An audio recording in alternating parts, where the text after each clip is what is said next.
ইতিহাসের পাতায় অনেক শক্তিশালী বাদশাহ এবং প্রভুত্বশালী রাজ্যের গল্প আছে, কিন্তু এমন এক গল্প আছে যা শুধু ক্ষমতার নয়, বরং ঈমান, ধৈর্য, আল্লাহর ইচ্ছা এবং পরীক্ষার গল্পও বটে।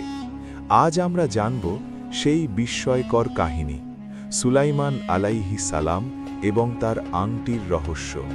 সুলাইমান আলাইহিস সালাম ছিলেন আল্লাহর নির্বাচিত নবী এবং এক মহান বাদশাহ। তিনি শুধু মানুষকে শাসন করতেন না, বরং তার অধীনে ছিল জিন, পশু এবং এমনকি প্রকৃতির সমস্ত শক্তি। তিনি পাখিদের ভাষা বুঝতে পারতেন, বাতাসকে নিজের আদেশে চলতে দিতেন, আর জিনরা তার নির্দেশে বিশাল নির্মাণ কাজ করত। এসব ক্ষমতা ছিল আল্লাহর পক্ষ থেকে দেওয়া। এই অসাধারণ ক্ষমতার প্রতীক ছিল একটি আংটি। এই আংটি কোনো সাধারণ বস্তু ছিল না। ইসলামী বর্ণনা অনুযায়ী আংটিতে ছিল আল্লাহর অনুমতি এবং নির্দেশের প্রতীক। এটি সুলাইমান আলাইহিস সালামের রাজত্বের, তার কর্তৃত্বের এবং নবুয়তের প্রতীক। কিন্তু সবচেয়ে গুরুত্বপূর্ণ বিষয় হল, এই আংটির নিজস্ব কোনো শক্তি ছিল না। সবকিছু আল্লাহর ইচ্ছা ও ক্ষমতার উপর নির্ভরশীল ছিল। প্রকৃত জীবনের মতো যেখানে মানুষ কখনো কখনো পরীক্ষা দিয়ে যায়, ঠিক তেমনি সুলাইমান আলাইহিস সালামকেও পরীক্ষা দিতে চাইলেন আল্লাহ। একদিন এমন এক ঘটনা ঘটল যা ইতিহাসে সবচেয়ে বড় পরীক্ষার উদাহরণ হয়ে দাঁড়ায়। কিছু বর্ণনায় বলা হয়েছে, এক জিন প্রতারণার মাধ্যমে আংটিটি চুরি করে নিল। এই মুহূর্তে সুলাইমান আলাইহিস সালামের রাজত্ব হারিয়ে গেল।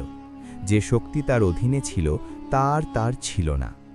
এক মুহূর্তে সব বদলে গেল। রাজপ্রাসাদ ফাঁকা হয়ে গেল, সিংহাসন শূন্য হয়ে পড়ল।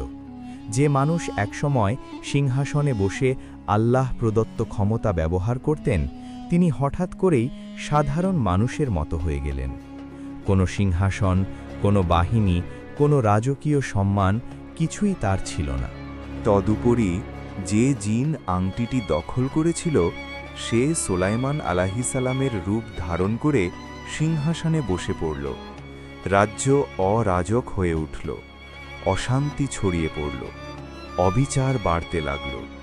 একে বলা যায় সত্য ও মিথ্যার যুদ্ধ, কারণ যে ক্ষমতা আল্লাহ দেননি সেটি দিয়ে কখনো ন্যায় প্রতিষ্ঠা করা সম্ভব নয়। কিন্তু এই সব কিছুর মাঝেও সুলাইমান আলাইহিস সালাম হতাশ হননি। তিনি আল্লাহর উপর ভরসা রাখলেন, ধৈর্য ধরে দোয়া করলেন এবং ন্যায় ও সত্যের জন্য অপেক্ষা করলেন। সময় কেটে গেল, আল্লাহর রহমত নেমে এলো। আংটি আবার ফিরে এলো তার হাতে। রাজত্ব পুনরায় তার অধীনে এলো। যারা অবাধ্য হয়েছিল তাদের উপযুক্ত শাস্তি দেওয়া হলো। জিনরা আবার তার অধীন হল। সত্য জিতল, মিথ্যার পর্দা সরে গেল। এই ঘটনা আমাদের শেখায় এক গভীর শিক্ষা। ক্ষমতা কোনো চূড়ান্ত অর্জন নয়, এটি একটি পরীক্ষা, যা আল্লাহ যাকে চান দেন এবং যাকে চান কেড়ে নেন। আংটি শুধু প্রতীক ছিল, প্রকৃত শক্তি ছিল আল্লাহর নির্দেশ এবং অনুমতি। এটি আমাদের মনে করিয়ে দেয়, যখন আমরা ক্ষমতা, সম্মান, সম্পদ বা পরিচিতি পাই, তখন সেটা শুধু একটি পরীক্ষা। আমাদের ধৈর্য, বিনয়, বিশ্বাস এবং আল্লাহর উপর ভরসা সবচেয়ে গুরুত্বপূর্ণ। আমরা যদি এই শিক্ষাগুলো মনে রাখি, তাহলে কোনো বিপদ কিংবা পরীক্ষা আমাদের দুর্বল করতে পারবে না। সুলাইমান আলাইহিস সালামের আংটির গল্প শুধু অতীতের কাহিনী নয়, এটি আজও আমাদের জন্য এক শিক্ষামূলক দৃষ্টান্ত। আমরা বুঝতে পারি, আল্লাহর ইচ্ছার বাইরে কোনো শক্তি স্থায়ী নয়।